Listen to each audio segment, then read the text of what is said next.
All right. Good day, everyone. My name is Kyle, and I'm in Austin, Texas, and this is the Founders Way with Kyle and Jake. What's going on, Jake? My name is Jay Cutler, and I'm back here in Greater New York City. Things are good, Kyle. What have you been up to this week? What's been happening?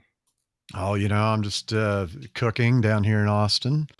Just trying to figure out like how I'm going to cool off. So I'm going to be heading to the Rocky Mountains next week, and What are I'm the very excited for that. what are the temperatures like there at the moment where you are in Austin? Well, yesterday we had a record. It was 106. Today will be another record. I think it's going to be another 106 day. It's not really a good time to be out here. So, but that's the way it is. Uh, Texas in the summer. So we're going to head out to the New Mexico Rockies next week and take a little chill pill where the high is going to be 70. I'm digging that. 106. That's serious, man. That is like really, really hot. That must hit you in the face when you walk outside. Oh yeah, yeah, it's crazy, and it's been like that for like 40 days. So Really, it's been it's that hot for 40 days. yes, yeah, since the beginning of June, it's been 100 every day. It's kind of silly, but Is that causing any risk for fires? oh yeah, oh yeah, there's wildfires all over the place. Really? Uh, yeah, all over Texas and New Mexico. It's a mess. We're Well, burning. everyone out there in streaming land, we are streaming on Reddit RPan, which has not been that easy to connect to lately. We are also streaming out live to LinkedIn and to YouTube. Is that correct, Kyle? That is correct. We are the Founders Way. We're here to talk about business and entrepreneurship. And it's been a couple of weeks since we've been on due to vacations and technical challenges with RPAN. You're back in New York. What's going on? I'm back in Greater New York City. Earlier today, we pitched to the Tech Coast Angels, the biggest angel investment group in the United States. I've been working on that furiously the past week or so. I've been drilling my pitch the past few days, and I did the best I could. I was really Yeah. happy with my pitch. It came out well, and due diligence with that group is hard, and we'll have to see how we did. We'll find out soon. Have you gotten any feedback yet? Not from this group. We have been pitching other investors. We've had a few people indicate they might like to invest, but we haven't gotten any checkbooks out yet. We're getting really good feedback. My feeling is that we have more work to do, and so I have a good idea about the things we need to do to get in place. I think investment comes a little slower in kind of the summer season when people take a little bit of a break. So we're looking to take the company a little bit further, get some things in place, and see how we do in kind of that September, October, November kind of season. All right. Sounds good. Well, I hope it is fruitful for you and you're getting the funding that you need to carry your idea forth. Yes, well, we've spent a lot of time. We've been through pre-accelerators. We've gone out to investment groups. We've built a product, and I want to pivot more to sales. And I think we've discussed this in the past, but we're looking to possibly bring on some 1099 salespeople. There are some people out there that are interested. I'm also working to more formally, get into writing kind of our sales strategy, Okay. and that is the direction I'm looking to head next. I'm looking to be more focused on sales myself personally. I'm looking to set up a few salespeople if we can. There's a number of people out there that are interested to get more experience in kind of a fintech SaaS, and I would love to give them that experience and hopefully some commissions as well in exchange for some work doing some sales focus. When people start off in business, you end up wearing a lot of hats, and I imagine you are too. What are some of the hats that you want to take off and give to others? Oh man, there's so many. Being an early stage founder, all the other founders I know are all exhausted. They all have the same thing to say about just having too much to do. For me in particular, I want to focus on sales, so I don't want to hand that off, but I definitely need more of like a sales team. I just can't do it all. Support, like back office, is a big one. Yeah. Marketing, we have a great partner. Um, with the investment raising, I really need to be a big part of that. But there's some forecasting and stuff that we need to do that I have a little weak spot with personally. Like I'm good with Excel, but coming up with a whole Excel spreadsheet that illustrates our forecasts and our incoming and outcomings, That's really tough. And where I Mhm. could do it, it's very time consuming. So I'm hoping I can find the right kind of partner who could help give me some strategy in that space. You need like a finance guy. Maybe it's almost slightly different from finance. I mean, it is a finance person, but it's got to be someone that's specifically with acumen around startups and forecast, and they would have to understand not just my business. I mean, because that I can explain to them, but they got to understand what investors are really going to be looking at in the incomings and the outgoings of the business, so that you're not just saying like, "Oh, hey, invest in us. We're going to be a great business that's going to get to 3 million in revenues." You've actually got to be able to have those building blocks that, well, we can achieve this many sales, and so we can achieve this much profit with this much outgoing, and that's going to be an end result.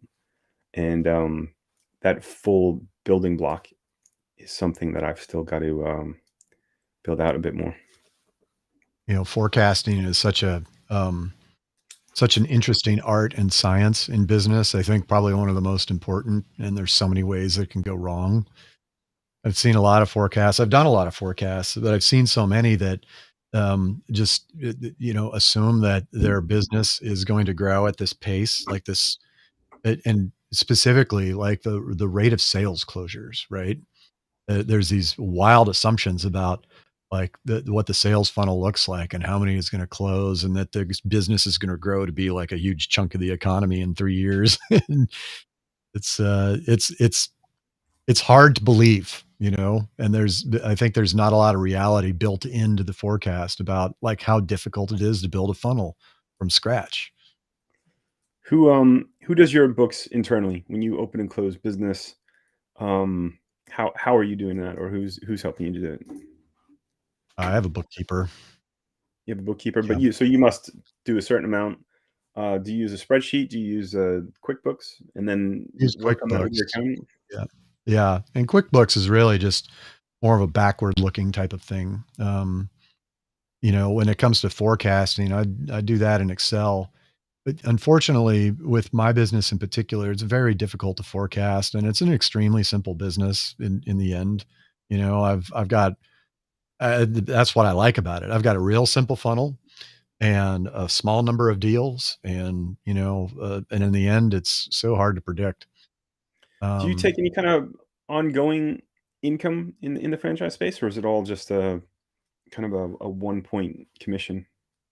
it's usually just one and done, Yeah. so I have done some stuff that has residuals, you know, but it's really not much more than beer money.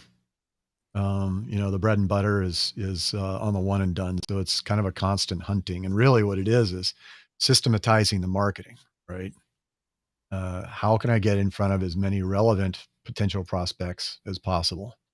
And that is a lot of effort, and converting those into that's where the magic is in my business, 'cause it's one and done. I have had a few people who get into business, and my favorite thing that has happened is they refer me to others who are like them in their network, personal network, or years later, they come back and buy a second business because the first one was such a success. They're building a portfolio, and that makes me really happy.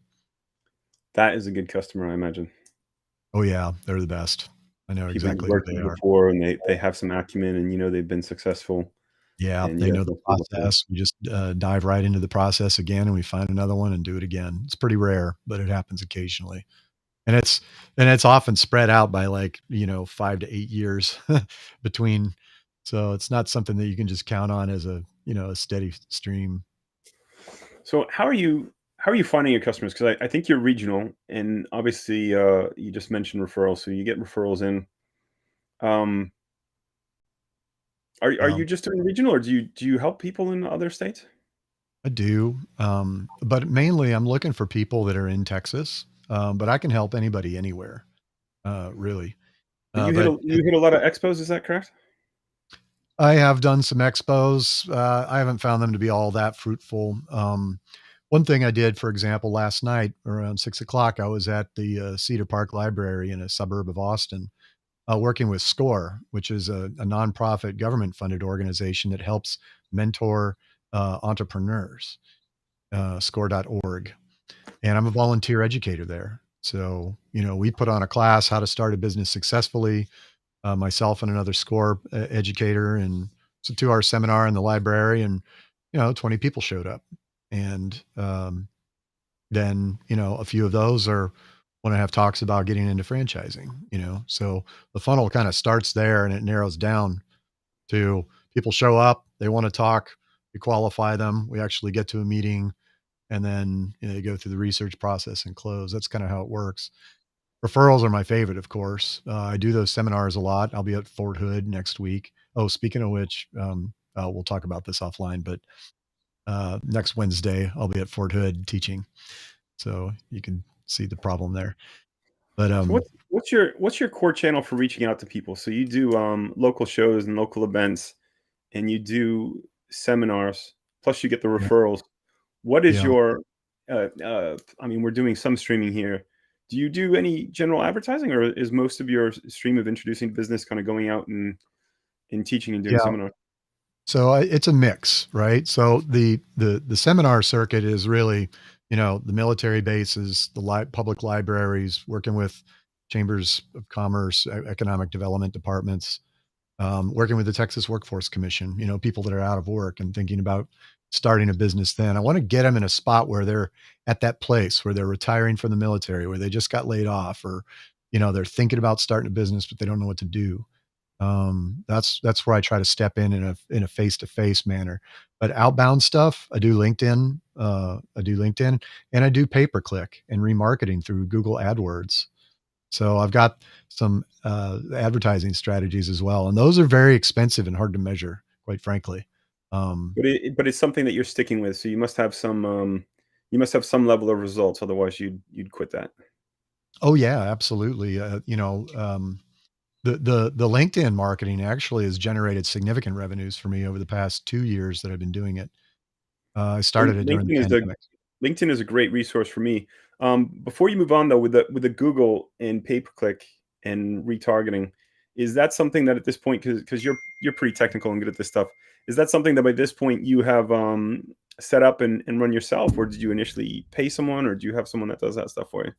I pay somebody else to do it. They manage the campaigns for me. I just tell them at a high level, "Hey, I wanna target these counties, these zip codes, this household income." You can get pretty granular, but I give them the criteria. I give them the words to look for and the words specifically not to look for. Like, I want franchise opportunities is a keyword search that I want my ad pop up on. But what I specifically don't want them to, like, what they call it, a negative search, is do not show my ad if they specifically ask for Chick-fil-A, for example.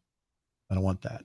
I get a lot of false positives, and, uh, Mm. and Chick-fil-A also is not a franchise, and what that tells me if somebody's interested in running a Chick-fil-A is that they've got 10 grand in their fist, and they don't know that Chick-fil-A isn't a franchise, and it's gonna take a It's lot not a more than franchise. that to do a real franchise. What is Chick-fil-A? Is it all All owned by the company company? owned. Yeah, it's all company owned. So they offer what they don't call it a franchise opportunity, but they offer the opportunity to manage a store. But really what you're doing is buying a job. You're buying into a profit sharing, and you can't pass it on. You can't run it semi-absentee. You can't hire somebody else to manage the store. You got a job. It's a self-employment trap. But it's 10 That's grand. really So, that's really interesting. So, but yeah. then the benefit of that is that they build the building. Yes, and they own it. So, well, a good litmus Well, test of whether it's that happens with, McDonald's as well. That's what they're famous for, right? Like owning the real estate? they'll own the real estate and lease it back to the owner. Yeah. Of the business. But you actually own the business, right? Like, you could sell the business, but with Yes, the Chick-fil-A, you and so couldn't sell the that's the business? difference between those 2 is, 1, a good litmus test is if you can turn it around after you buy it the next month and sell it, and you own all the assets in that building, and the process and the cash flow, that business is yours. But if you can't, it was never yours. You have a job. Are Yeah. there a lot of people that do the Chick-fil-A model? Are there a lot of companies? There are some, but, they're famous for it. Um, In and and out, probably? I don't really know, but I don't No? know what they do. Um, so anyways, getting back to what we were discussing in sales strategy and Yeah. market outreach, that's something that I know how to do for myself, and I'm very active on LinkedIn. LinkedIn has been a great resource for me. Plus, I'm active on the phone, so even if I don't, necessarily connect to someone on LinkedIn, I can find people that are in certain businesses to give a call for to Yeah. through LinkedIn. But I need to formalize a strategy and come up with maybe scripts and a format. And this is something we've discussed a lot: is how do you take a business from you running it to something that you can scale? And that's where you need to build out processes and have it documented and have it set up in a way that other people can follow. And so Yep. we've talked about that a number of times over the past few months, and that is the space that I'm finding myself coming into. Not only do I need to do it, but I need to find a way to get it down into paper and bottle it up and offer it to other people along with our fintech product, right? So it's not just the SLAs, right? McDonald's has a building and a service and SLAs that people need to follow, but they also have a product, burgers that they can sell. Yeah. And so we have our fintech product that we can partner with people on, but we need to kind of build out that sales strategy and a process that other people can follow. So that's kind of the next chapter that we're looking at. Yeah, that's, I imagine that's super important for your kind of business where, your customers need to dial into the process that you offer in order to make it work, right? They need to be educated. Um, I look at it two ways, right? We have people that buy equipment, and that's obviously very important. That's where we make our profit. But we are really focused on sellers of equipment, and so I have opportunities to partner with them, get them up and running and training, and also provide them with a fintech product that they can get on their website or use on their phone that can help them generate revenues by getting it out there. The other thing that Yeah. we offer is for the buyers is an easy online application that is automating the process and gives them more of a seamless experience. But it's really those sellers that we're looking to partner with and kind of get up and running. So how do I get other salespeople who can understand the process, identify the right kind of target so they're not wasting time, Mhm. and Ah, out you there? need a sales operations manual. I think that's what we need to. I think that's part of what we need to build, along with Yeah. SLAs and scripts and the strategy.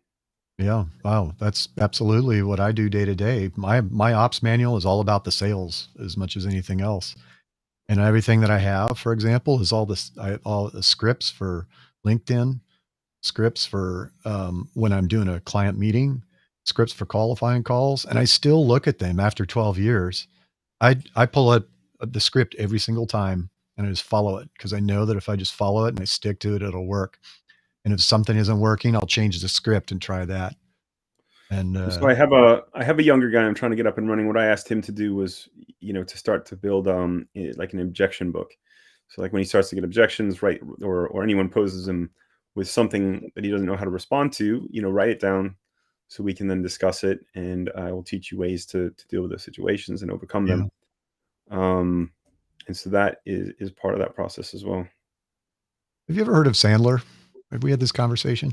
You've mentioned Sandler before, Oh yeah. um, but go on, And tell us You about him and your you business. mentioned handling objections, and it reminded me that Sandler has a whole component of their education devoted to, um, why people object and how to effectively handle it.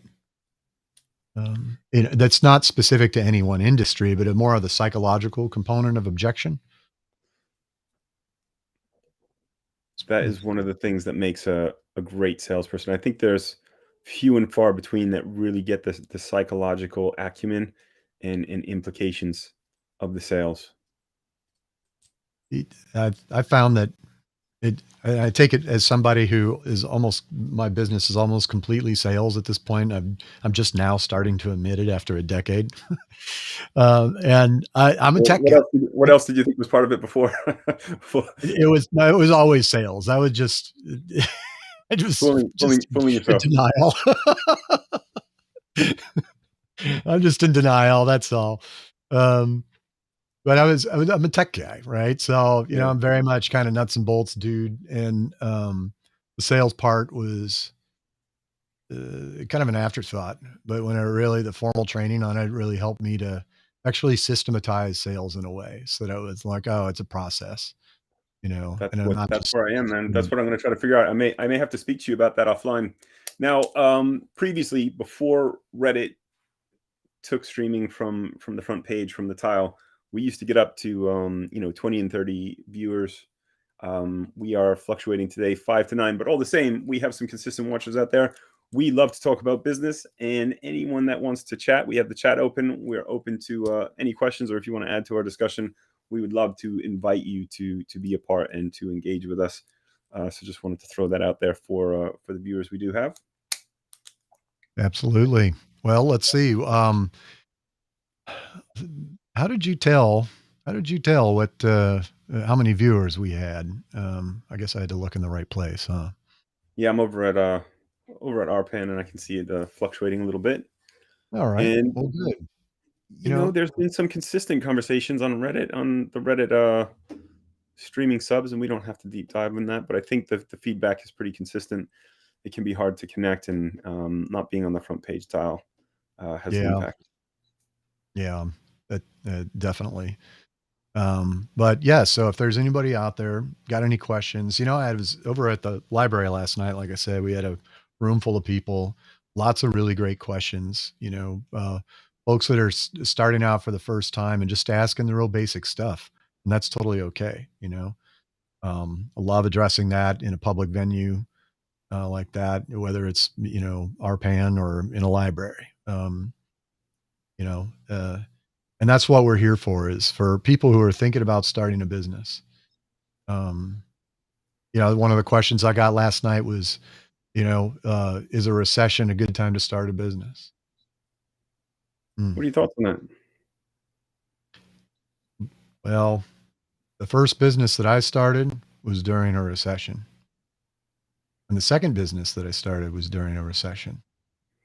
I started Um, during the coronavirus times when everything kind of shut down very suddenly. That was a big opportunity for me. I've heard over the years that downtimes are the best time to start a business. I think so. Yeah. And you know why? Is that there is I think what it is that there are a larger number of people that are not just in their little squirrel cage, their hamster wheel, right? They're sidelined and they're thinking about other things. A pandemic was a really good example of that too. A lot of us had time to just sort of look around and wonder what's going on, and kind of check in on our lives, right? And that, I think, presents a unique opportunity to gain the attention of people that could be your customers. I think whatever problems there are in the uptimes become more clear in the downtimes, right? Mhm. When in the uptimes everyone has extra money, you're willing to throw some money at marketing. But when money tightens and you're in a downtime, people aren't going to throw money at things that they're not sure about. They're not as confident in. And if you have a marketing strategy, not just you, but if you're paying people for marketing strategies and support and it's not working, people will stop going for it. I find I Yep. find personally my observation is that in recessions, the people that do really well continue to do really well, and the people that were kind of performing fair to midlands and can sometimes get pushed out because people don't want to take a risk on a service that isn't clearly adding some value for them. Yep. Yep. I agree. I've also found that during recessions, it's easier to find employees. Yeah, more That's people one are of the out things there and that, available. remember the dot-com bust in 2001? That was when I started my first business, and I could get, the best engineers, they were all, on dot coms, that were sinking ships, and I was able to hire like a dozen people, really good folks, right? That would be hard to find now, um, because The they were for the just last kinda for the looking last for year or in so, people have been saying how hard it is to get salespeople and how hard it is to get employees. So it'll be interesting to see what's happening next. What are the echoes in your industry and amongst your network on recession on the economy? um, there's always gonna be people that are scared during recessions, and there are always those who are greedy during recessions, and our customers are the greedy ones. They see the But opportunity. are people in your network, or what's your vibe on the economy? I mean, do you see a recession coming? Is it concern you? You see it as an opportunity because you think more people will start a franchise business? Not really. And to be fair, I'm in Austin. We don't feel recessions that much, and it's been like that for a long time. So, That's interesting. Yeah, that makes a lot of sense. I know that there's a recession going on. What I have discovered is like when 2008 came around, that the financial crisis, Austin was like inundated with people who are refugees from other economies around the country. Same thing that happened during the pandemic. We just like it ballooned here. People seem to come to Austin when there's trouble elsewhere, and I and wouldn't mind so coming to Austin, except for that 106-degree temperature that there's been there for 40 days. yeah, I would recommend November. That's a really good time of year to be here. Is that the Yeah. best time? There must be a lot of festivals around November. Oh yeah. So October, November, December, and then March, April, May. There's 6 months out of the year that's just absolutely gorgeous. January and February are variable. It could be gorgeous or not. And June, July, August, September are not good times to be here. I'm intrigued by Austin. It's a neat place, but a lot of people complain about it on the Austin subreddit, especially. Is What do they the complain about? Just being well, overcrowded the and too. complaint du jour as to whether they should be leaving the state or not, or how everyone's complaining about Austin used to be this and that and the other thing, and it's nothing's changed. Next month I'll have been here for 34 years, so yeah, it ain't the city that I moved to, but it's still cool. Sounds like an awesome place to me. Yeah. Yeah. It's As you know, cool. It's cool like the New York area. I was down in I was down in Florida last week. My wife and kids are still down there. Um, is also an intriguing spot. Yeah? What's going on down there? Warm What have you been weather, seeing? lots of beaches. You get a lot more for your money on the houses. A lot of stoplights Hmm, in Florida. It's very flat. The roads are all straight, and there's a lot of stoplights, which isn't a big concern. It's not a reason to move or not to move somewhere, but imagine it yeah. must get frustrating when you live there all the time. What city were you in? We moved around a bit. We were in Fort Myers. We went over to the Stewart area, so we were on the West Coast and the East Coast. Yeah, okay. And, did you cross, like, through the national park land, the marshes and all that? I think you have to get across, kind of Gator Alley there, but Alligator Alley? Yeah, Alligator Alley, but you don't. There's not a whole lot to see unless you really stop somewhere. yeah, yeah. How's your um how's your motorbike running, or is it too hot to use at the moment? I use it every day, the electric bike. It runs great. I'm I intrigued by this but see, I'm motorbike out thing. there 5:30 in the morning, right? Yeah. Was riding around this morning. It's beautiful, great time to row. See, the thing is, you just gotta get out before dawn, and you gotta get out after dark, and you don't sleep very much in the night, and you take a siesta in the day, and, or Did you get up early just to go for a bike ride, or you had somewhere to go? I was rowing. I have a rowing crew practice every morning at 5:40, Oh yeah, or not every 3 times a week, sorry. Yeah. like the So actual like crew, like the little thin boats kind of thing. yeah, yeah, 8 people with a coxswain and a coach riding alongside in a motorboat, and, we rode down the Colorado River. It runs through downtown. Do you compete, or is it just for fun? Um, you know, both, a little bit of both, but mostly fun and health. Sounds like Leela's fun addicted for to soap. That's not a question though. Yeah, that's great. We're looking for questions. Though an interesting addiction. I wonder if they mean cleaning their hands or just like the taste. I don't know. First thing that I thought of is somebody chomping on the bar of Irish Spring. I get it. Leela, good one. Oh, you. On that note. All right. Leila, thank you for watching. Thank any watchers that stuck with us. Kyle, it's always a pleasure to hold on, there's one more coming. No, what happens if you sit on F5 button? Do you know, I don't Kyle? know. S I'm sure the answer will be refreshing.